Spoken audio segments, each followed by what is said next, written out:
كل القلوب إلى الحبيب تميل. Jika kamu berkehendak, kamu nak tahu kadar engkau di sisinya Allah. Kalau kita nak tahu sekadar mana kita dengan Allah ni, keimanan kita, ibadat kita dan hati kita dengan Allah, sebelum Allah bagi markah kat kita, kita nak tahu markah berapa kita dapat.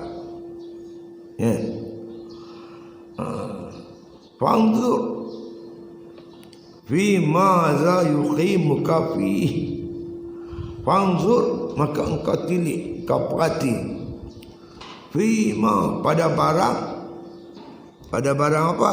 Yuqimuka fihi, yang engkau dirikan padanya. Jom mana kita tengok ibadat wajib kita, sunat kita, kerja buat kita. Orang bolehlah kata kita pejuang Islam.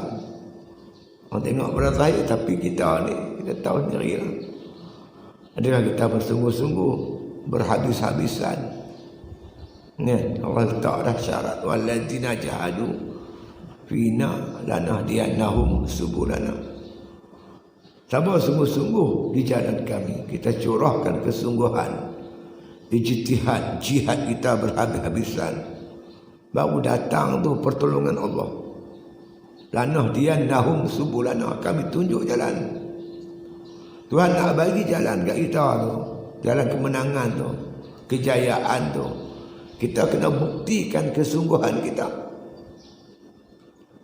Macam selalu saya sebut kata-kata Imam Ghazali. Dia kata apa? Fa innal makarima ala hasabil makarih. Sesungguhnya kemuliaan yang kita tuntut itu ikut kadar kebencian yang kita sanggup hadapi.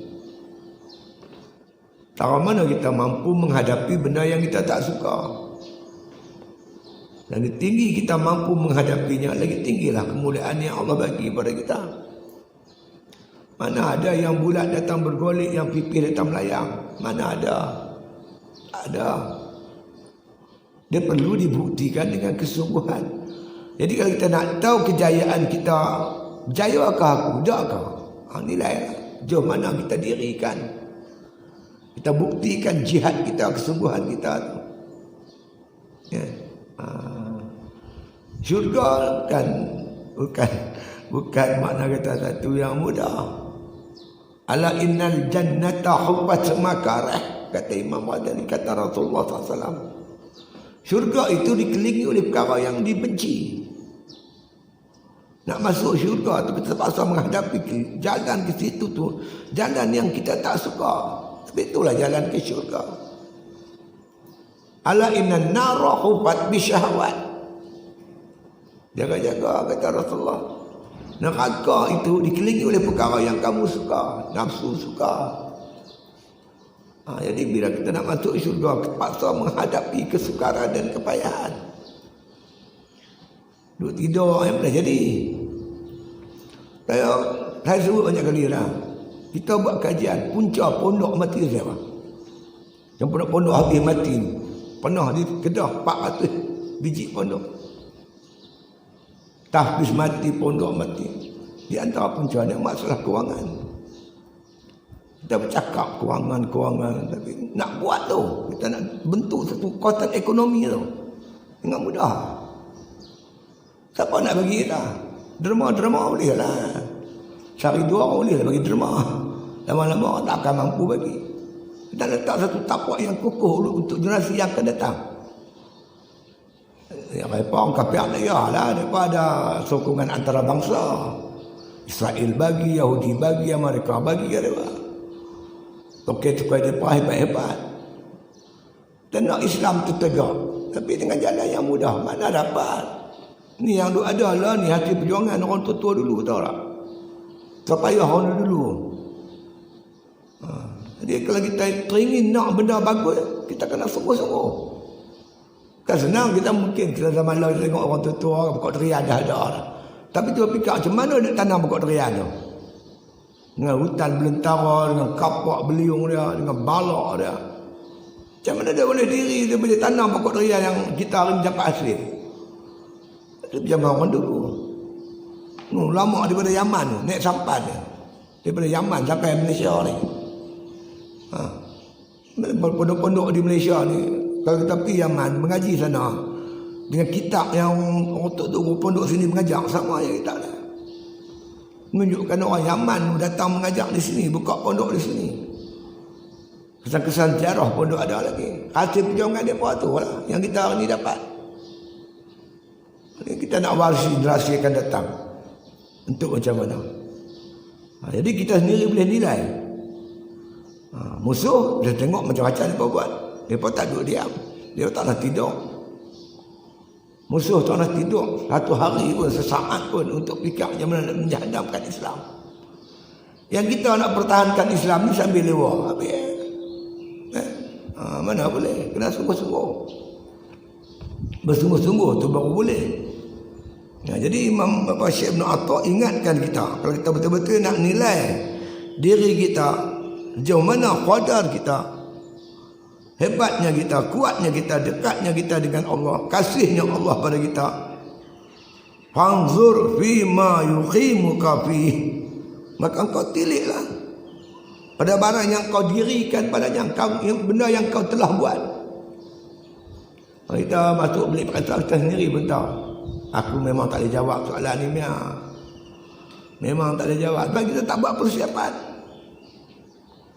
Bersungguh-sungguh kita nak masuk bilik asal tu, kita dah jangka dah. Aku dah dapat grade 3 ni pun okey ni. Kita sendiri dah tahu dah kemampuan kita. Malah ni kita juga fikir. Kita nak mati amal ibadat kita.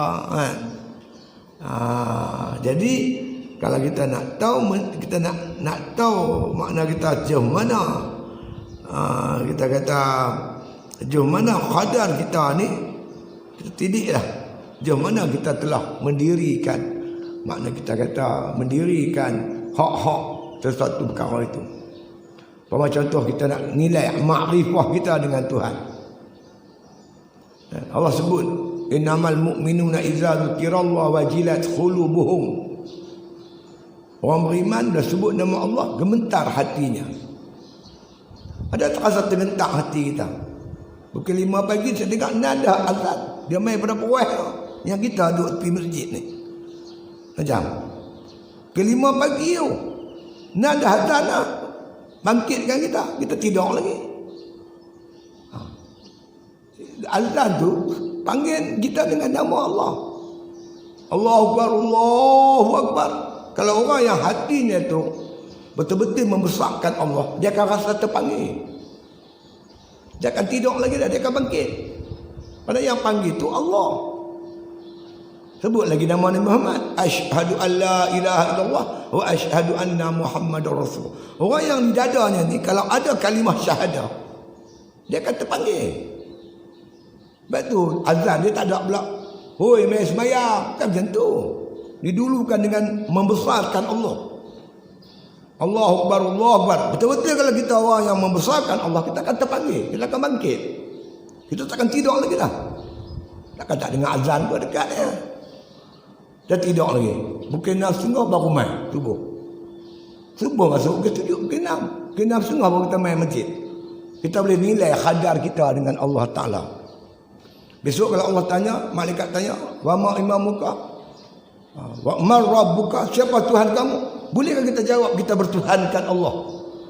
Ketika nama Tuhan dilaungkan, kita tidur. Bolehkah kita bawa kalimah syahadah kita ni, 2 kalimah syahadah, asyhadu an la ilaha illallah. Ketika kalimah itu dilaungkan, kita buat tak peduli, tak terasa terpanggil. Kita nilai sendirilah. Ada dilaungkan mengingat kita kebesaran Allah, mengingatkan kita tentang 2 kalimah syahadah, baru hayya 'ala solat, baru dah ajak kita sembahyang. Itu nak nilai sejauh mana. Sebab itu Allah sebut innamal mu'minuna idza dzukirallah wajilat qulubuhum. Orang beriman sebut nama Allah, gemetar hatinya. Kalau tak ada apa-apa, tak ada nilai iman dia. Tak terasa sikit kecut, takut, Tak rasa apa-apa. Mana hati kita ni, iman kita ni jauh. Kita kosong. Kita boleh dikatakan, kalau bagi ahli sufi, kita ni munafik. Sebut saja kita bertuhankan Allah, berasulkan Muhammad, tapi hati kita tak gementar disebut nama Allah, nama Rasul. Nilailah sendiri. Sebelum kita dinilai oleh Allah Ta'ala besok di akhirat. Imam Syekh bin Atta suruh kita nilai, sentiasa bermuhasabah. Inilah namanya muraqabah. An ta'budallah ka'annaka tarahu wa illam takun tarahu wa innahu yaraka. Kamu beribadat seolah kamu melihat Allah. Itu musyahadah. Maqam musyahadah tinggilah tu. Kalau tak dapat musyahadah, ambil nombor 2. Fa illam takun tarahu wa innahu yaraka. Kalau kamu tak boleh melihat Allah, ingat Allah melihat kamu. Allah tengok hati kamu. Allah perhati hati kamu. Innahu alimun bizatis sudur. Dia tahu hati kita, jauh mana kedudukan kita. Kita boleh memain bab ni. Sebab kita nak mati bila mata kita boleh mati. Allah boleh panggil kita bila mata ya. Bila mata Allah boleh panggil kita, jemput kita. Bayangkan kalau kita dijemput oleh Allah dalam keadaan iman kita cukup rendah. Itu muhasabah. Jadi kita boleh tahu. Begitu juga dengan ibadat-ibadat kita. Kita boleh nilai sendiri. Yang fardu tu biasa aja mestilah. Lepas tu tapi yang sunat-sunat tu, macam mana yang sunat-sunatnya lagi? Muhasabah ni sentiasa kita kena buat. Kalau kita sebagai seorang pemimpin, kita nilai tanggungjawab kita pada rakyat. Macam dibuat oleh Sayyidina Umar. Sebelum tidur duduk muhasabah apa yang dia telah lakukan pada rakyat dia. Apa yang dia telah buat, apa tanggungjawab dia yang dia abaikan. Sampai dia pukul diri dia sendiri. Bila orang nak mandikan mayat dia, berberak-berak belakang dia tengok. Dia tanya isteri dia. Isteri dia bagi tahu inilah dia kelakuan Umar tiap-tiap malam. Sebelum dia tidur, dia muhasabah. Kalau dia teringat saja makna kata kelalaian dia, tak ada tanggungjawab dia, dia akan pukul diri dia sendiri, dia sobat diri dia sendiri. Maka disitulah disuruh kita muhasabah. Sentiasa bermuhasabah. Jadi bila kita muhasabah ni, untungnya pertama kita dapati kekurangan kita. Kita baiki di mana yang kurang. Kalau kita muhasabah nampak baik, elok, kita tambahkan lagi keelokan itu. Itu cara muhasabah. Itulah maksud lebih kurang matan ni. Kalau kita nak tahu makna kata sejauh mana qadar kita, makna kata di sisi Allah Ta'ala, kita tengoklah sejauh mana apa yang kita telah buat. Kat mana kita dah buat. Itu dia. Jika engkau kehendaki akan mengetahui qadarmu pada Allah, kedudukan kita di sisi Allah, kita ni wali ke, orang mukmin ke, orang apa, orang asri ke, orang soleh ke, nak tahu kedudukan kita, maka tilik olehmu pada barang mana didirikan engkau dalamnya. Tilik di kita sejauh mana kita menunaikan hak-hak itu. Kalau orang beriman, tahu mana hak orang beriman yang wajib dibuat pada Allah. Kalau orang soleh, tahu mana. Takut-takut kita jadi orang munafik. Takut-takut kita jadi orang yang asli. Kita takut yang tu. Jadi kita sentiasa bermuhasabah. Nilaian kita sejauh mana kita tunaikan hak-hak itu. Dan orang beriman macam mana? Segi akidah. Innamal mu'minuna allazina amanu billahi wa rasulihi summa lam yartabu. Itu orang beriman. Paling kurang iman dia. Yang dikata orang beriman itu, dia beriman kepada Allah dan Rasul, kemudian tak ragu-ragu. Itu paling minima. Di dalam Islam ni ada minima, ada maksima. Ada maksima. Kita kena duduk paling minima, kita kena ada. Lepas tu cari jalan untuk naik sampai minima, maksima. Macam contohlah kita kata, kan, aurat, segi aurat muslimat paling kurang 7 Tutup semua badan kecuali muka dan tangan. Itu minimum. Paling minimum. Bawah pada itu tak ada lagi dah. Maksimum. Tutup semua anggota pakai furdah apa semua. Itu paling maksimum. Tak boleh capai peringkat maksimum. Minimum jangan turun. Jangan bawah lagi pada tu. Kalau kita tak boleh sembahyang sunat, paling tidak sembahyang fardu mesti selesai. Itu paling minimumnya. Minimumnya yang fardu, maksimumnya yang sunat-sunat lagi. Jadi dalam ayat ni Allah sebut paling minimum orang beriman. Innamal mu'minuna allazina amanu billah. Dinamakan orang beriman ia dengan Allah. Beriman ia dengan Allah, beriman ia dengan sifat-sifat Allah.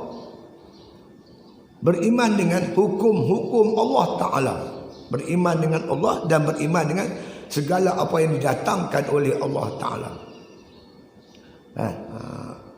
Beriman dengan Allah dan beriman dengan Rasul. Beriman dengan Rasul, sifat-sifat Rasul. Dan beriman makna kita kata dengan Rasul, dan kita beriman dengan apa yang didatangkan oleh Rasulullah Sallallahu Alaihi Wasallam. Ni yang disebut oleh ulama-ulama usuluddin.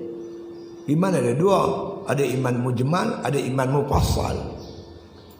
Paling kurang iman mujmal. Apa iman mujmal? Amantu billah wa bima khala Allah. Aku beriman dengan Allah dan beriman apa yang didatangkan oleh Allah. Apa yang Allah datangkan kita terima. Beriman dengan Allah. Nak beriman dengan Allah, sifat-sifat Allah, sifat 20 tu kita kena tahu.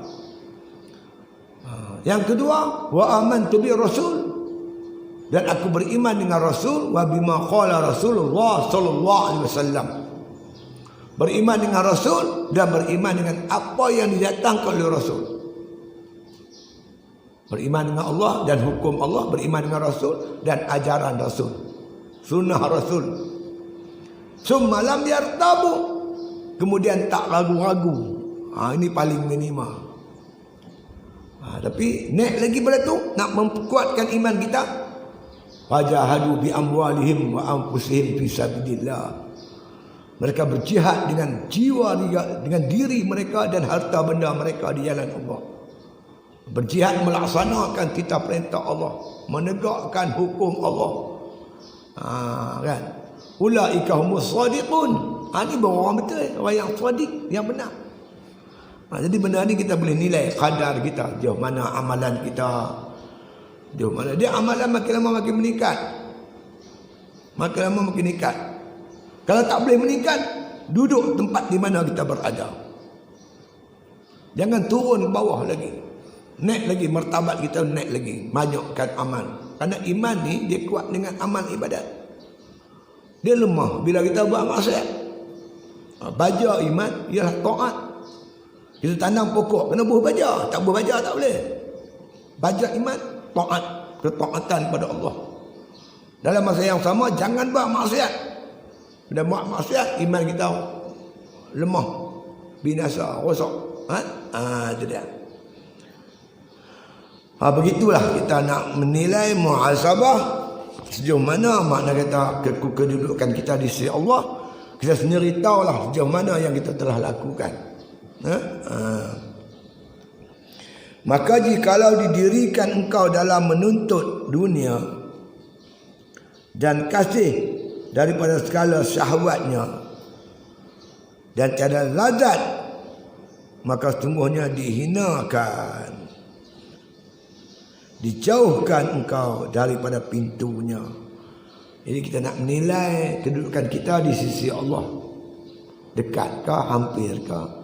Tuhan benci ke kita, Tuhan sayang ke kita, kan? Kita sendiri tahu. Kita sendiri tahu, kita nilai. Ya. Jadi kata Tok Syekh kita ni, maka jikalau didirikan engkau dalam menuntut dunia. Kita ni duk pulung dunia ya. Cari keseronokan dunia, kehebatan dunia, martabat dunia. Ya. Dan kasih daripada segala syahwatnya. Dia kita menuntut kasih kepada syahwat, duk layan keinginan nafsu kita. Dan lazatnya, lazat dunia tu. Memang dunia ni lazat, seronok. menggembirakan, menyeronokkan. Kan? Dan sungguhnya dihinakan. Kalau macam inilah kedudukan kita, tunggulah kehinaan kita. Di akhirat besok, tunggulah kita duduk tempat yang hina. Orang yang menuntut kemuliaan dunia, dia akan dihina di akhirat. Orang yang menuntut kemuliaan akhirat, dia kena sanggup hina di dunia ni. Susah di dunia ni. Jalan ke akhirat tu, ke syurga tu, dia berbengkang-bengkok. Ada lurah yang curam, yang tajam, yang dalam. Jalan yang bersimpang siur. Banyak dia punya cerita dia, banyak sangat. Itu dia. Jadi kalau duduk di dunia ni, kita tuntut kekhonokkan dunia, kelazatan dunia, maka semuanya dihinakan dan dijauhkan kau daripada pintunya, pintu Allah Ta'ala. Bukan dekat, jauh. Jangan kata nak masuk, pintu pun jauh dah. Jangan kata nak masuk menghadap wajah, pintu istana pun kita tak dapat dekat. Orang yang duk layan syahwat ni, duk lawan, makna kata duk layan kendak diri nafsunya ini, dijauhkan oleh Allah daripada Allah, pintu Allah Ta'ala. Tak boleh nak masuk pintu Allah. Nak bangkit tahajud payah, nak baca Quran payah, nak berzikir payah. Yang senang tidur. Habis masa dia dengan tidur. Sehari-hari itu tidur ayat tak ngerti. Orang yang tidur di dunia ni, dia hina lah di akhirat dia. Orang yang bekerja di dunia, dia rehat di akhirat. Mana boleh dua-dua rehat? Dunia nak rehat, akhirat nak rehat, tak ada. Tak dapatnya. Pilih salah satu. Kita berehat di dunia, kita azablah di akhirat. Kita bekerja di dunia, kita berehat di akhirat. Nak pilih mana? Nak mana? Mana dia sebut dah tu. Imam Ghazali ingatkan kita, dunia akhirat dua yang berlawanan. Antara seperti masyriq dengan maghrib. Kita menghadap muka kita ke masyriq, matahari naik, kita membelakangkan maghrib. Kita menghadap maghrib, matahari jatuh, kita membelakangkan masyriq. Kita menghadap muka kita ke dunia, tuntut dunia, kita membelakangkan akhirat. Kalau kita menghadap akhirat, kita terpaksa membelakangkan dunia. Dunia ambil ala kadar, lebih kurang. Wal akhiratu khairun wa abqa. Tuhan ingatkan kita. Bal tu'sirunal hayatad dunya. Kebanyakan manusia itu mengutamakan dunia. Wal akhiratu khairun wa abqa. Sedangkan akhirat itu khairun, lebih baik, wa abqa, lebih kekal. Pilihlah. Nak yang kekal ke, nak yang fana, yang binasa. Orang cerdik, dia akan pilih akhirat. Dia tak tersilau matanya dengan keseronokan dunia. Dia akan dihina dan dijauhkan oleh Allah. Tanda kita jauh daripada Allah, itulah. Di dunia kita tak dekat dengan Tuhan. Payah kita nak berjinak-jinak dengan Tuhan. Payah nak bangun malam. Payah nak puasa sunat. Payah kita nak membaca Quran, nak berzikir, nak beribadat, cukup payah. Nak memperjuangkan Islam tu payah. Mana tahulah kita jauh daripada rahmat Allah Subhanahu wa Ta'ala. Kalau kita seronok nak beribadat, seronok nak buat kerja-kerja Islam, itu makna kita dekatlah tu dengan Allah Ta'ala. Itu dia. Jadi serah pada diri kita sendirilah. Kita boleh menilai. Jadi kita nak tahu bagaimana jauhnya hubungan kita dengan Allah, dekat ke jauh. Tengoklah apa yang kita telah buat selama ni. Pencapaian kita tu kita tengok sendiri. Kita boleh tahu lah. Tengok sendiri kita tahu. Ya. Bila jauh kita dari Allah Ta'ala pintunya. Kerana bahwasanya barang siapa menuntut dunia dan nikmatnya, nikmat dunia, maka jadilah ia tiada harga baginya. Tak ada nilai. Apa nilai kita? Nilai diri kita ni apa? Kalau kita matilah, apa nilai kita? Masuk dalam tanah, hancur, danu, busuk. Ada nilai. Nilai satu pun tak ada. Nilai yang ada bagi kita kalau amal tu. Nilai kita tu amal ibadat kita. Kita orang mati beramal. Orang beriman, beramal soleh, pejuang Islam. Itu nilai, ada nilai. Kalau ini semua tak ada nilai apa. Busuk, bangkai. Mayat kita ni busuk tau. Cukup busuk. Tak ada nilai apa. 1 sen pun tak bernilai. Sebab tu Allah sebut inna akramakum indallahi atqakum. Orang yang paling mulia di sisi Allah, orang yang paling bertakwa kamu di sisi Allah Ta'ala. Lagi tinggi takwa kita, lagi tinggi nilai diri kita. InsyaAllah. Ya. Tak ada harga dah.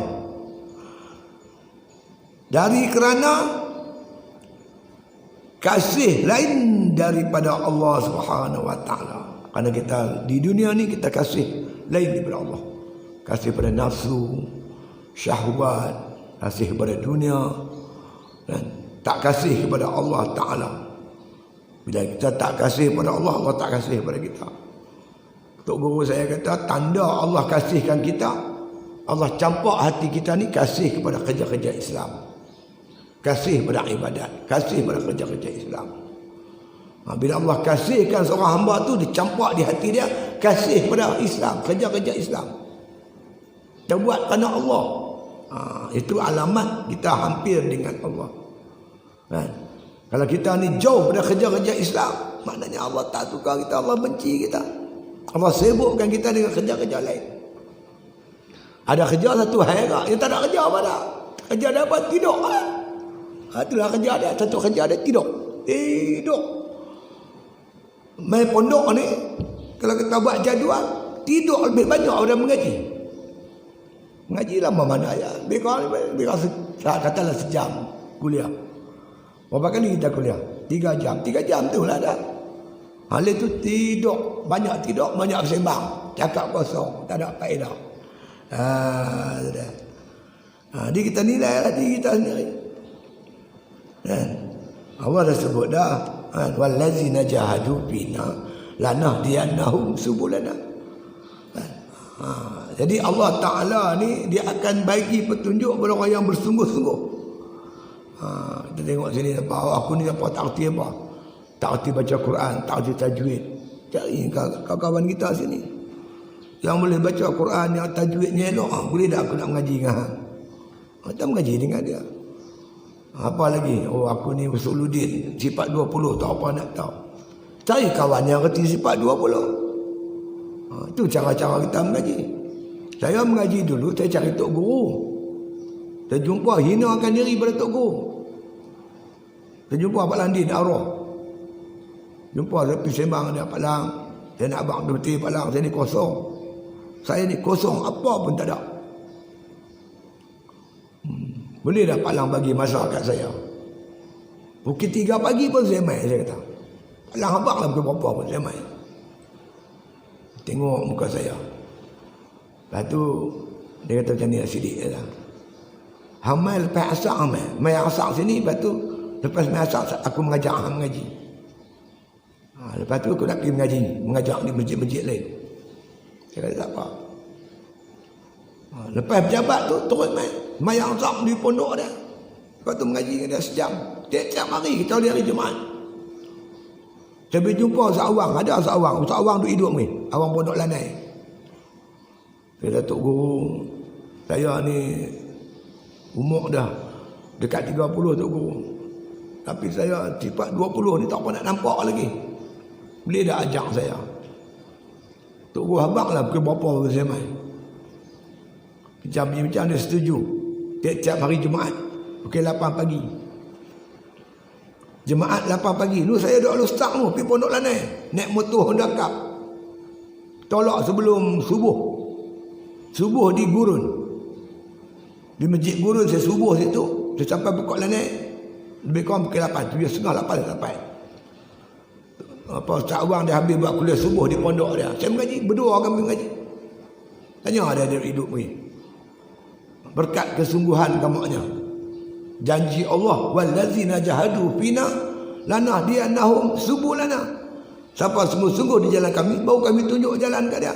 Bila Tuhan buka jalan, Allah mudahlah kerja kita. Jadi terletak pada diri kita sendiri. Allah nak bagi tu ikut kita. Kamu datang sejengkai, aku datang sedusta. Kamu datang berjalan, aku datang berlari.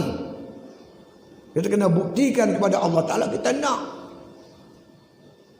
Barulah datang pertolongan-pertolongan tu daripada Allah Subhanahu Wa Ta'ala. Dah datang pertolongan Allah, kerja kita jadi mudah. Kerja apa pun jadi mudah. Dipermudahkan oleh Allah Subhanahu Wa Ta'ala. Jadi bila makna kata kita dah buktikan semua ni, insya-Allah baru boleh. Allah kasih kita, Allah sayang kita. Jangan kasih lain pada Allah. Dan barang siapa kasih akan sesuatu, maka jadilah ia akan hambanya. Kasihkan dunia, jadi hamba dunia. Kasih harta, jadi hamba harta. Kasih pangkat, hamba pangkat. Kasih jawatan, hamba jawatan. Cuba kita tengok betapa hinanya orang pandang Dr. Mahathir hari ni dengan Anwar Ibrahim berebut jawatan. Orang pandang lekeh di parlimen, kita tengok orang pelekeh dia ya. Orang buat main dia. Maksudnya apa? Pasal kita mencari jawatan, mencari harta, mencari kedudukan.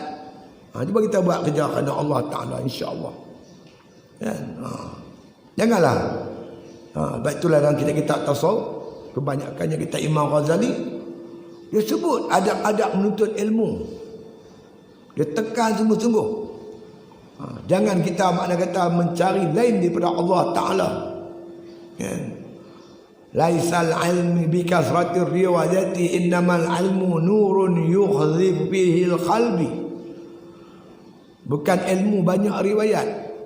Jangan dipikir kita banyak riwayat boleh ceramah, pandai sebut surat berapa, muka surat berapa, baris berapa, ayat berapa, surah apa. Bukan itu ilmu, kata ulama. Ilmu itu nurun, nur yang dituangkan oleh Allah ke dalam hati.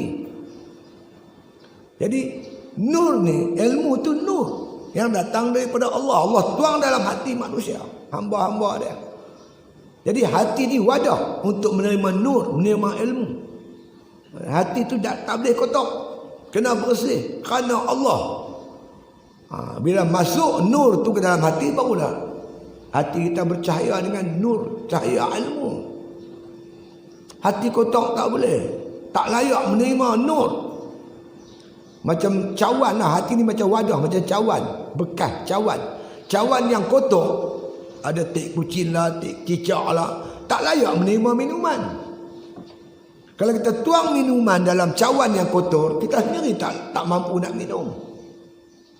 Cawan tu kena bersih, hati tu kena bersih, baru layak menerima nur daripada Allah Subhanahu Wa Ta'ala. Barulah ilmu tu mendatangkan munafaat. Jadi kesungguhan kita, insya-Allah mudah-mudahan Allah anugerah. Kalau Tuhan bagi macam-macam, kita dapat macam-macam. Itu dia. Kalau dianugerahkan oleh Allah Ta'ala dalamnya, ya.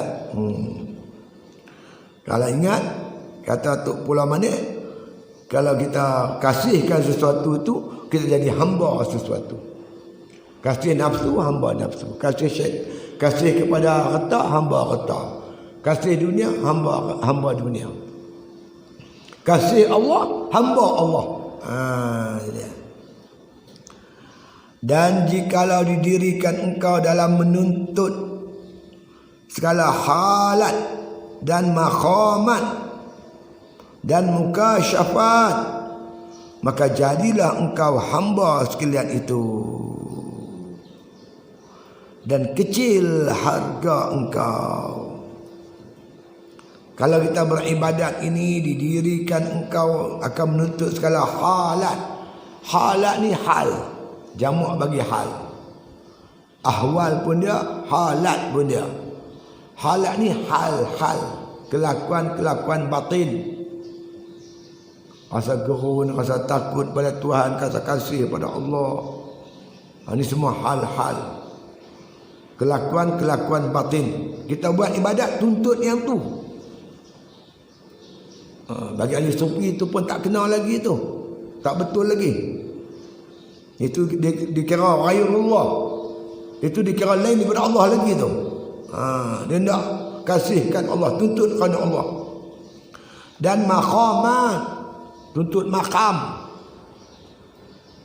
Makam ni kedudukan di segi kerohanian. Dan mukasyafah, terbuka hijab. Ada orang tuan buka hijab, dia mai kat kita tu, kita kenal dia dah. Kalau kita ni pergi jumpa tok guru kenal kita. Dia kenal muka kita, dia tengok muka dia kenal dah. Ni muka tak pakai subuh ni, dia kenal. Ini sombong ni, ego ni. Dia tengok muka kita, dia kenal. Allah kasyaf kat dia. Kita beribadat menuntut supaya kita kasyaf. Kalau cumi tu pergi rumah dia, dia tahu. Dia puasa. Cumi ni dia puasa. Berpuluh-puluh tahun dia puasa. Kita nak pergi rumah dia, dia bukan, tak tahu lah dia ada tak ada telefon, tak tahu lah. Tapi yang saya tahu dia tak ada handphone. Kita pergi tu siap dah masakan. Dia masak makan siap dah, nasinya, gulainya semua siap. Macam dia tahu kita nak main tu, dia tahu dah. Tu panggil kasyaf, Allah kasyaf kat dia. Kan? Itu dia. Kalau itulah tujuan kita beribadat, kerana nak hal, maqam dan kasyaf, maka jadilah engkau hamba sekalian itu. Hamba kepada hal, hamba kepada maqam, hamba kepada kasyaf. Bukan hamba Allah. Itu ahli sufi dia buat ibadat mata-mata lillahi ta'ala. Apa tu ibadat kerana Allah? Kerana perintah Allah. Perintah Allah wajib dan sunat. Menuntut kasih Allah, menuntut dekatkan diri kepada Allah, nak menzahirkan rupa kehambaan kepada Allah. Ikhlas lillahi ta'ala. Jadi kalau buat ibadat kerana lain daripada Allah ni, dan kecil harga engkau, ibadat kita tu nilai dia kecil, tak ada harga di sisi Allah Subhanahu wa ta'ala. Di kesimpulan pagi ni, mana sebagai bahan muhasabah, kita renunglah diri kita sendiri. Sebelum kita disoal oleh malaikat dalam kubur, kita nilai diri kita sendiri. Soalan dia kita tahu dah. Soalan ni bocor, soalan bocor. Asalnya siapa pun tak tahu, tapi Nabi sayangkan umat dia. Nabi bocor rahsia ni. Soalan dia, siapa Tuhan kamu? Siapa Tuhan kamu? Kita kena kenal Tuhan sungguh-sungguh ni. Kenal Tuhan ni ada ilmu yaqin, ada ainul yaqin, ada hakul yaqin, ada kamalul yaqin. Itu martabat-martabat dia. Kita duduk mana? Ilmu yaqin. Kenal Tuhan dengan ilmu saja. Adapun ainul yaqin, memang terasa di hati kita syuhud sungguh-sungguh pada Allah. Macam mana nak dapat daripada ilmu yaqin nak pergi kepada ainul yaqin? Kena tarik, kena berjalan. Faman kana yarju liqa'a rabbih falyamal amalan salihan. Siapa nak berjumpa Tuhan, nak sampai makrifat yang tinggi pada Allah, kena mengerjakan amal soleh. Barulah naik kepada ainul yaqin. Dan kemuncaknya hakul yaqin, kamalul yaqin. Soalan lagi, wa ma nabi juga, siapa nabi kamu? Kita muhasabah lagi, kita bolehkah aku jawab Muhammad Rasul nabi aku, nabi ji Muhammad nabi aku? Kalau kita betul-betul berasulkan Muhammad, ma atakumur rasulu fakhuzuhu wa ma nahakum anhu fantahu. Apa Rasul suruh kita kena buat, apa dia larang kita tinggal. Sambung sunnah perjuangan baginda. Sebab tu Nabi pernah menangis. Sahabat tanya kenapa menangis? Rasulullah, aku rindu umatku. Sahabat seronok. Dia pasangkan Nabi rindu kat dia. Kami kah ya Rasulullah? Nabi kata bukan kamu, aku rindu umatku yang tak pernah lihat aku. jauh daripada aku, tak pernah tengok Nabi, tapi dia beriman dengan aku, dia sambung perjuanganku, tegakkan sunnahku. Macam kita lah, tak pernah tengok Nabi, tapi kita kasihkan Nabi, kita sambung kerja-kerja Nabi, tegakkan sunnah Nabi. Wa ma imamuka, siapa imam kamu? Adakah kita nak jawab Al-Quranu imami? Quran itu imam aku, kita baca Al-Quran, tegakkan hukum Quran atau tidak? Wa ma ikhwanuka, siapa saudara kamu? Bolehkah kita jawab orang Islam saudara kita? Sedangkan orang Islam kita benci, kita musuhi, orang kafir pula kita dekati, kita kasihi. Ini semua soalan-soalan sebagai bahan muhasabah. Jauh mana kita hubungan kita, dekat ke jauh dengan Allah Subhanahu wa taala? Itu khadar kita. InsyaAllah kita sambung akan datang. Wallahu alam. Al-Fatihah.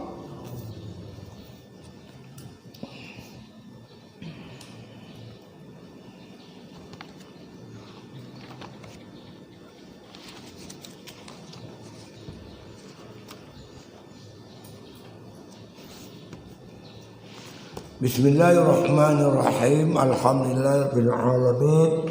Salatu wassalamu ala asyrafil anbiya'i wal mursalin wa ala alihi wa sahbihi ajma'in. Rabbana atina min ladunka rahmatan wa hayyi' lana min amrina rasyada. Allahumma rzuqna hubbak wa hubba man ahabbak wa hubba ma yuqarribuna ila hubbik waj'al hubbaka ahabba ilaina minal ma'il gharid. Sallallahu ala khairi khalqi Muhammadin wa ala alihi wa sahbihi sallam walhamdulillahi rabbil alamin.